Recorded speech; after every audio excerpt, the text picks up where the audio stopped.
warahmatullahi wabarakatuh.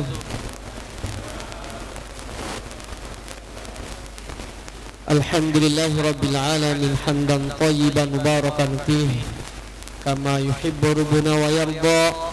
Ashhadu an la ilaha illallah wahdahu la syarika lah wa asyhadu anna Muhammadan abduhu wa rasuluhu la nabiyya ba'd. Wa qala Allah ta'ala a'udzu billahi minasy syaithanir rajim. Bismillahirrahmanirrahim. Syahrul Ramadan alladzi unzila fihi al-Qur'an hudan lin-nas wa bayyinatin minal huda wal furqan ila akhir ayat. Para jemaah milik Allah Subhanahu wa taala, malam ini malam keberapa, Pak? Hah? 16. Aduh, 17. Jadi lebaran berapa hari lagi? Udah mulai setengah perjalanan ya. Kita sering mendengar 17 Ramadan, beberapa waktu lagi ya, tidak lama lagi. Itu adalah waktu turunnya Al-Quran, nuzulul Quran. Pertanyaan saya adalah apa yang membedakan antara nuzulul Quran itu dengan Lailatul Qadar? Karena kita ketahui di dalam surat Al-Qadar Allah berfirman, Inna anzalnahu fi Lailatul Qadar. Atau di dalam surat Ad-Dukhan ayat 3 mirip juga ayatnya, Inna anzalnahu fi Lailatul Mubarakah. Tapi keduanya berbicara tentang turunnya Al-Quran. Apa yang membedakan, Pak? Ehonya. Apa yang membedakannya? Yang membedakan adalah Lailatul Qadar itu berada pada 10 hari terakhir, dan itu merupakan proses turunnya Al-Quran kamilan 30 juz. Dari mana? Jadi ternyata para ulama menyatakan Al-Quran itu pada dasarnya merupakan bagian dari Lauhul Mahfuz. Apa dalilnya? Surat apa? Surat apa nih? Tebaklah. Bal huwa Qur'anun Majid fi lauhin mahfuz. Surat Al-Buruj. Jadi dalam firman ini Allah menyatakan bahkan mereka ya awalnya meragukan Al-Quran yang Allah muliakan, yang Allah letakkan di dalam Lauhul Mahfuz.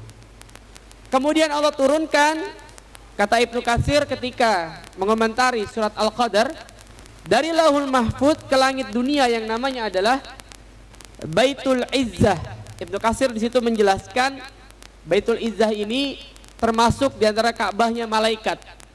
Selain Baitul Ma'mur yang ada di langit ketujuh. Ini kalimat Ibnu Katsir, bukan kalimat saya. 30 juz. Lalu Allah muliakan langit. Allah muliakan langit tempat turunnya Al-Quran 30 juz itu, Pak. Apa indikasinya Allah muliakan? Dulu Pak, dulu. Langit itu jadi tempat nongkrongnya para jin setan, Pak. Sehingga mereka bisa mencuri informasi dari langit. Sehingga dulu Pak, banyak jin-jin yang dapat informasi lalu membocorkan kepada para dukun. Sehingga dulu dukun banyak yang valid, Pak. Dulu. Tapi begitu Al-Quran diturunkan, Allah muliakan. Sejak saat itu langit Allah jaga.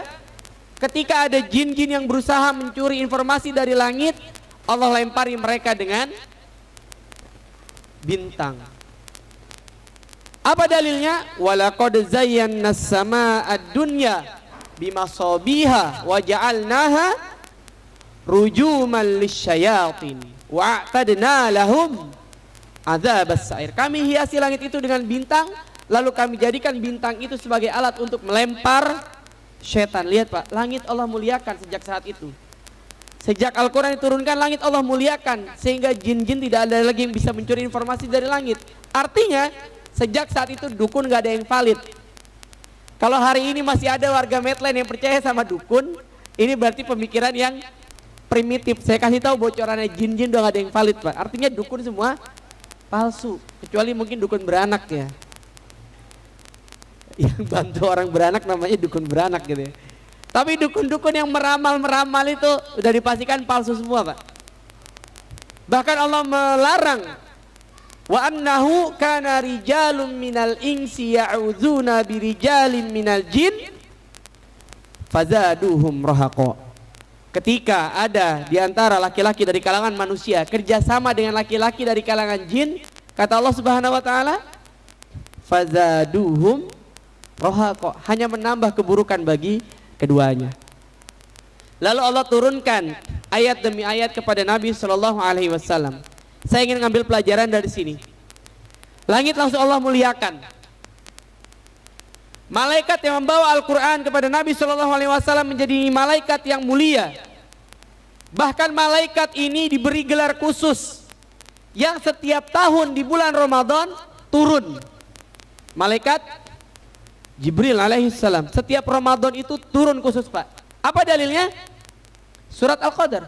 Tanazzalul malaikatu warruhu fiha. Kata Ibnu Katsir, pada saat Lailatul Qadar itu turun Pak, malaikat dan juga ruh di situ. Kata Ibnu Katsir yang dimaksud ruh adalah malaikat Jibril. Sehingga para sahabat, orang-orang soleh sejak zaman baheula sampai ayeuna mengejar yang namanya Lailatul Qadar. 10 hari terakhir mengencangkan ikat pinggang, meramaikan masjid. Ya alhamdulillah sih, senang saya lihat yang masih ramai Pak. Beberapa masjid yang saya ngisi, jemaah itu mulai terjadi kemajuan Pak. Maksudnya softnya maju gitu. Softnya maju. Apalagi 10 hari terakhir mulai pindah Pak. Softnya mulai sebagian pindah ke Medland Mall. Kita kehilangan soft-softnya, mulai pindah. Padahal mereka justru mengencangkan, bahkan Nabi Shallallahu Alaihi Wasallam kan dalilnya jelas. Uhilla lakum lailatas syiyamur rafasu ila nisaikum hunna libasul lakum wa antum libasul lahun, kan gitu dalilnya. Pada malam hari bulan Ramadan itu Allah halalkan bagimu istri-istrimu, hunna libasul lakum, mereka adalah pakaian bagimu, wa antum libasul lahun, dan engkau adalah pakaian bagi mereka.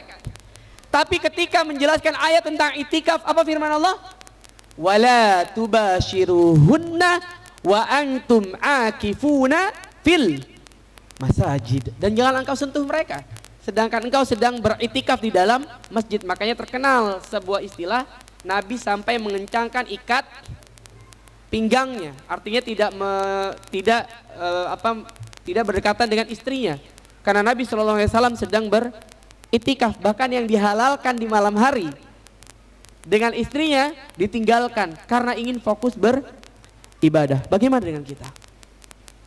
Coba lihat, Allah muliakan, malaikatnya dimuliakan, nabinya Allah muliakan. Bulan turunnya Al-Quran Allah muliakan. Bulan apa Pak? Ramadan. Malam turunnya Al-Quran Allah muliakan menjadi malam yang lebih baik daripada 1000 bulan. Malam Lailatul Qadar. Kotanya Allah muliakan Mbak, tempat turunnya Al-Quran. Kota Mekah, Madinah, Allah muliakan. Semua yang berurusan dengan Al-Quran, tidak ada kata lain kecuali perkaranya menjadi mulia. Ini poinnya. Ternyata semua yang berurusan berinteraksi dengan Al-Quran, tidak ada perkara lain kecuali menjadi mulia. Bahkan kita Pak, kita ini bukan penerima wahyu, nggak ada Pak. Hari gini orang yang mengaku Nabi udah pasti dia sesat. Nggak ada, kita tidak ada yang menerima wahyu. Kita hanya menjadi pembelajar Al-Quran. Ketika kita berikhtiar menjadi pembelajar Al-Quran, Allah muliakan kita dengan bagaimana Pak? Allah jadikan kita sebagai keluarganya. Masya Allah. Mau apa mau Pak jadi keluarganya Allah? Mau atau mau jadi keluarganya Allah? Ini pada pelan suara ini. Inna lillahi ahlina minan nas, kata Nabi SAW. Sesungguhnya Allah memiliki keluarga di antara para manusia. Manhum ya Rasulullah, siapakah mereka ya Rasulullah? Kata Nabi SAW, qala ahlul Quran, hum ahlullahi wa khassatuh. Ahlul Quran, mereka lah keluarganya Allah, mereka lah pilihan-pilihannya. Bahkan ketika kita belajar dan mendakwahkan Al-Quran dan mengajarkan Al-Quran, kata Nabi SAW, kita termasuk ke dalam sebaik-baik manusia. Khairukum man ta'allamal Qur'ana wa 'allamah. Maka para jemaah Allah Subhanahu wa taala, dari kultum yang singkat ini kita dapat kesimpulan yang luar biasa bahwa tidak ada segala apapun yang berurusan dengan Al-Quran kecuali dia menjadi mulia. Bulan ini waktunya kita berinteraksi dengan Al-Quran. Sehingga bahkan Imam Abu Hanifah yang seorang pedagang, Mbak, Imam Abu Hanifah ini ulama plus pedagang. Masuk Ramadan tokonya tutup. Kita kebalikan, Mbak. Banyak yang tadinya bukan pedagang, begitu Ramadan tiba-tiba jadi pedagang. Kenapa Imam Abu Hanifah menutup tokonya? Karena beliau pasti tahu ada yang lebih besar nilainya daripada sekedar uang. Sehingga Imam Abu Hanifah lebih banyak berinteraksi dengan Al-Quran. Saya pastikan ketika kita tidak bisa menghatamkan barang satu kali saja di bulan Ramadan, di luar Ramadan pasti kita akan lebih sulit untuk menghatamkan Al-Quran. Allahu a'lam bishawab. Semoga kultum yang singkat ini bermanfaat untuk diri saya pribadi dan jemaah pada umumnya. Semoga kita termasuk orang-orang yang berikhtiar menjadi ahlul Quran, sehingga Allah jadikan Ramadan ini sebagai Ramadan terbaik untuk kita. Saya ingat, Pak, sebelum saya berangkat 2019 itu TPU Cipenjo tuh masih dikit tuh penghuninya, Pak.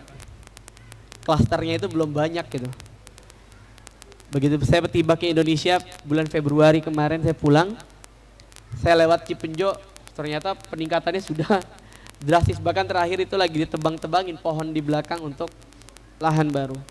Mungkin banyak saudara-saudara kita yang tahun kemarin masih bersama kita Ramadan, walaupun tidak ketemu di masjid mungkin, tapi ternyata tahun ini sudah Allah panggil. Tidak ada jaminan juga buat kita tahun depan kita masih mendapatkan Ramadan. Karena tidak ada jaminan, yuk kita maksimalkan Ramadan ini. Kita banyak-banyak doa, Allahumma ja'alna min ahlil Quran, Allahumma innaka afuun tuhibbul afa fa'fu anna, Allahumma inna nas'aluka ridhaka wal jannah wa na'udzubika min syakhatika wan nar. Semoga Allah mudahkan kita untuk menjadikan Ramadan ini sebagai Ramadan terbaik untuk kita dan keluarga kita. Allahu a'lam bishawab. Al-haqqu mi rabbik fala takunanna minal mumtarin. Billahi taufiq wal hidayah. Wassalamualaikum warahmatullahi wabarakatuh.